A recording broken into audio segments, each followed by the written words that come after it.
இந்த பெட்ரோல் வண்டியில் போகிறது இருக்குல்ல, எலக்ட்ரிக் வண்டி நீங்கள் பயன்படுத்துகிறீங்க, மின்சார வாகனத்தை பயன்படுத்திட்டு பெட்ரோல் வண்டியில் பயணிப்பது எப்படி இருக்குன்னா, வயிற்றுல நெருப்பை கட்டிட்டு பயணிக்கிற மாதிரி தான் இருக்குது. ஒரு 40 கிலோமீட்டர் போனால் 1 லிட்டர் பெட்ரோல் காலி ஆகிடுது. அப்போ ரூ. 100 திரும்ப ரூ. 100 போட வேண்டியிருக்கு 40 கிலோமீட்டர் பயணம். இன்றைக்கெலாம் நிறைய தூரம் பயணிக்கிறாங்க. இன்றைக்கி வாழ்க்கையில் மக்கள் நிறைய ஒவ்வொரு நாளும் சாவகாசமாக நிறைய பயணிக்கிறாங்கல்ல, அதுக்கு ஒரு ரூ. 100 டெய்லி 1 லிட்டரு குறைந்தது 50 கிலோமீட்டர் பயணிக்கிறாங்க அப்படின்னா ரூ. 100 டெய்லி அந்த பயணத்துக்காக அவர்கள் செலவு செய்து கொண்டே இருக்க வேண்டியிருக்கிறது. அப்படி இருக்கும் பட்சத்தில் எலக்ட்ரிக் வண்டிக்கு மாறுறாங்க. எலக்ட்ரிக் வண்டிக்கு மாறும்போது குறைந்த செலவில் ஒரு ரூ. 10 செலவில் அவங்க டெய்லி 50 கிலோமீட்டர் பயணிக்கலாம் பல்வேறு காரணங்களுக்காக. அப்படிப்பட்ட நிலைமையில் என்ன பண்ணுறாங்க அப்படின்னா, ஏதாவது பெட்ரோல் வண்டியில் திரும்ப பயணிப்பது எப்படி இருக்குது அப்படின்னா, 50 கிலோமீட்டர் பயணி டெய்லி ரூ. 100 போடுறது என்று 40 கிலோமீட்டர் ரூ. 100 பெட்ரோல் போட்டால் 40 கிலோமீட்டர் பயணிக்கலாம் அப்படிங்கிறது வயிற்றில் நெருப்பை கட்டிட்டு பயணிக்கிற மாதிரி இருக்குது. இது நமது பயணத்தை இன்னும் குறைக்குது. அதாவது நிறைய தேடல், பயணம் என்பது ஒரு தேடல் அப்படின்னா, அப்போ நம்ம எரிபொருள் குறைவாக இருக்கணும், விலை குறைவாக இருக்கணும். அப்போ தான் நமக்கு அந்த பயணம் என்பது நிறைய விஷயங்களை நம்ம தேடுவோம்.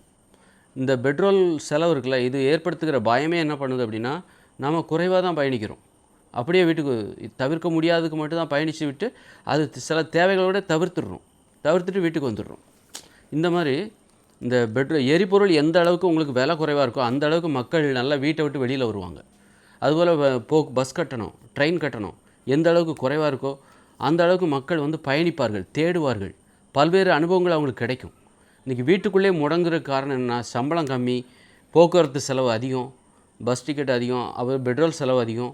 இதனால் மக்கள் வீட்டுக்குள்ளே முடங்குறாங்க. இப்போ எலக்ட்ரிக் வண்டி வர்றதுனால மக்கள் மீண்டும் இந்த எரிபொருள் இருக்குல்ல, இந்த எரிபொருள் இப்போ இலவசம் அப்படிங்கிற மாதிரி ஆகிடும்.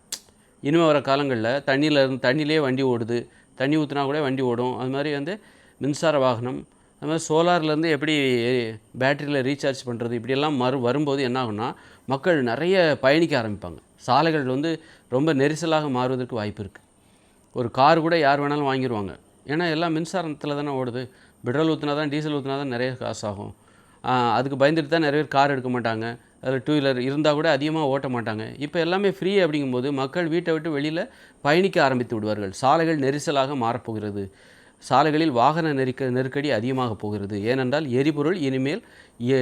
எரிபொருள் செலவு இனிமேல் இல்லை என்பது வருங்கால நடைமுறையாக இருக்கிறது. அப்படின்னு எல்லாருமே வண்டி வச்சுருப்பாங்க. தேவைக்கு அதிகமாகவே ஒரு வீட்டில் 1க்கு 2 3 வண்டி இருக்கும். அப்படிங்கிறனால இவர்கள் அடிக்கடி பயணிக்க வேறு செல்வார்கள். பயணிப்பது இங்கு கட்டணம் குறைவாக இருக்கிறது. பயணிப்பதற்காக அந்த எரிபொருள் செலவு என்பது மிக மிக குறைவாக இருப்பதால் மக்கள் அதிகமாக பயணிப்பதில் ஆர்வமாக இருக்க சாலைகளுக்கு வருவார்கள். அங்கே சாலைகளில் நெருக்கடி அதிகமாக இருக்கும். அதற்கேற்றாற் போன்று இனிமேல் பறக்கிற வாகனங்கள் வந்துடும்.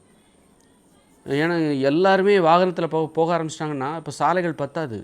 அப்படி இருக்கும்போது எல்லாருமே பயணிக்க ஆரம்பிச்சிட்டாங்கன்னா சாலைகள் பத்தாது. இப்போ இனிமேல் வானங்கிறது ஒரு திறந்த வழி சாலை மாதிரி, ஒரு ஃபுல்லாக சாலை தான், வானம் ஃபுல்லாக சாலை தான். இனிமேல் வானத்தில் பறக்க ஆரம்பிச்சிருவாங்க. பறக்கிற 2 வீலர் வந்துடும், கார் வந்துடும். அந்த மாதிரி ட்ரோன்கள்லாம் வருதுல்ல, அது மாதிரி. அப்போது மக்கள் வாகன பயன்பாடு அதிகரிக்கும். அதுமாதிரி பயணமும் அதிகரிக்கும். பயணிப்பதும் அதிகமாக மாறிக்கொண்டே இருக்கும். அதற்கேற்றாற் போன்று தொழில்நுட்பம் வளர்ச்சியடைந்து வானத்தை பறப்பதற்காக பயன்படுத்த ஆரம்பித்து விடுவார்கள். பறந்து செல்ல ஆரம்பித்து விடுவார்கள். சாலைகள் இனிமேல் போதாது. சாலைகள் இனிமேல் போதாது அப்படின்னா இனிமேல் வாகனத்தில் பறக்க ஆரம்பித்து விடுவார்கள். அப்போ சாலையை மறந்துடுவாங்களா? சாலையே பயன்படுத்த மாட்டாங்கன்னா சாலையும் பயன்படுத்துவாங்க, மேலேயும் பறப்பாங்க. ரெண்டும் நடக்கும். இதுதான் இனிமேல் உச்சகட்டம். வாகன போக்குவரத்தில் உச்சகட்டம் என்பது இனிமேல் அதுதான். அதன் பிறகு பார்த்திங்கன்னா ஃபெயிலியர் ஆகிடும். போதும், எல்லாம் திருப்தி அடைஞ்சிச்சு, அவ்வளோதான். ஒரு உச்சகட்டத்தை பார்த்தாச்சு. வானத்தில் பறக்கிறத பார்க்கணும். இப்போ ஃப்ளைட்டில் பறக்கிறாங்க, ஓகே. நாம் சர்வசாதாரணமான இந்த 2 வீலர், கார் இதெல்லாம் வானத்தில் பறக்கிறதுங்கிறது ஒரு அதிசயமான ஆச்சரியமான, அதை பார்க்கணுன்னு மக்களுக்கு ஒரு ஆசை. அதை மட்டும் பார்த்துட்டாங்கன்னா போதும்ப்பா. இந்த இயந்திர அறிவியல் தொழில்நுட்பம் இருக்குல்ல, இதை அடிப்படையாக கொண்ட ஒரு தொழில்நுட்பத்தை அடிப்படையாக கொண்ட ஒரு புதுமை, ஒரு மாற்றம், ஒரு புரட்சி, அதை பார்த்தாச்சு. அதுக்கப்புறம் மேற்கொண்டு அவ்வளோதான், திருப்தி அடைஞ்சிச்சு. போதும் எல்லோரும் கீழே இறங்குங்க. அப்புறம் 2040 அப்புறம் இந்த உலகம் ஃபெயிலியர் ஆகிடும். எல்லா விஷயத்துலேயும் உச்சகட்டத்தை பார்த்தாச்சு. ஒரு போரோட கொடுமையை பார்த்தாச்சு, வாகனங்கள் உச்சகட்டத்தை, சினிமா எல்லாத்துலேயும் உச்சகட்டத்தை பார்த்தாச்சு, சினிமா இசையிலையும் உச்சகட்டத்தை பார்த்தாச்சு, ஒரு நடனமாக அதுவும் உச்சகட்டத்தை பார்த்தாச்சு, எல்லா துறைகள்லையும் மருத்துவம் எல்லாம் அவ்வளோதான். இதுக்கு மேலே தேவையில்லை திருப்தி. மக்கள் இனிமேல் அதுலேருந்து எதுலேயுமே எதிர்பார்க்க மாட்டாங்க. இப்போ சினிமாவிலேருந்து நாம் இனிமேல் ஒரு நல்ல சினிமாவெல்லாம் நம்ம எதிர்பார்க்க மாட்டோம். எல்லாம் பார்த்தாச்சு, போதுங்கிற அளவுக்கு திருப்தியான சினிமாக்கள்லாம் இனிமேல் அதெல்லாம் வெற்றி அடையவே முடியாது. அதை நீங்கள் ஒரு டைட்டானிக்கோ அல்லது வந்து அவதாரையோ அதை ஜெயிக்கிறதுக்கு இனிமேல் யாரும் வர முடியாது. இளையராஜாவையோ ஏஆர் ரகுமானையும் மிஞ்சறதுக்கு இனிமேல் யாரும் வர முடியாது. அதுபோல் ஒவ்வொரு துறையிலையும் உச்சக்கட்டத்தை அடைஞ்சிட்டாங்க. இனிமேல் அதை ஜெயிக்கிறதுக்கு யாருமே முடியாது, யாராலையும் முடியாது. அப்படிங்கும்போது தேவையும் இல்லை, மக்கள் திருப்தியும் அடைஞ்சிட்டாங்க. இப்படி எல்லா துறையிலையும் உச்சக்கட்டத்தை பார்த்தாச்சு, மக்கள் திருப்தி அடைஞ்சிட்டாங்க. இனிமேல் எதுலேருந்து எதிர்பார்க்க மாட்டாங்க. இந்த எதிர்பார்ப்புங்கிறது இனிமேல் மக்களுக்கு இந்த இயந்திர அறிவியல் தொழில்நுட்பத்தின் மீது இருக்கவே இருக்காது. அப்படிங்கும்போதே மக்கள் இனிமேல் எல்லாருமே மகிழ்ச்சியாக வாழ ஆரம்பிச்சிருவாங்க. இது வரைக்கும் நம்ம வேடிக்கை பார்த்துக்கிட்டு இருந்தோம். அதனால தான் வந்து ஒரு கிரிக்கெட்டை அதில் கூட ஒரு உச்சம் எல்லாம் பார்த்தாச்சு. கிரிக்கெட்டில் கூட ஒரு உச்சக்கட்டத்தை பார்த்தாச்சு.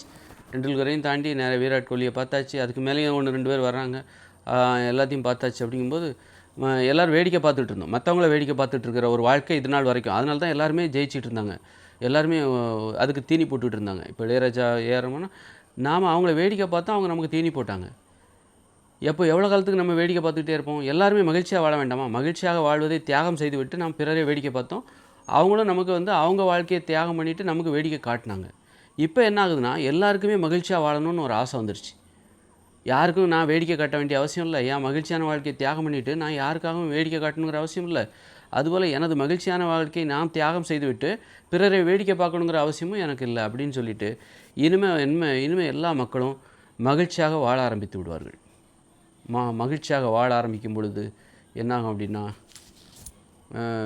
யாரும் வேடிக்கை காட்ட மாட்டாங்க. வேடிக்கை காட்டுறதுக்கும் யாரும் கிடையாது, வேடிக்கை பார்க்குறதுக்கும் யாரும் கிடையாது. அதன் பிறகு இந்த இயந்திர அறிவியல்களும் ஃபெயிலியர் ஆயிரும். அப்புறம் இயற்கையோடு இணைந்த மனித வாழ்க்கை ஆரம்பமாகிவிடும்.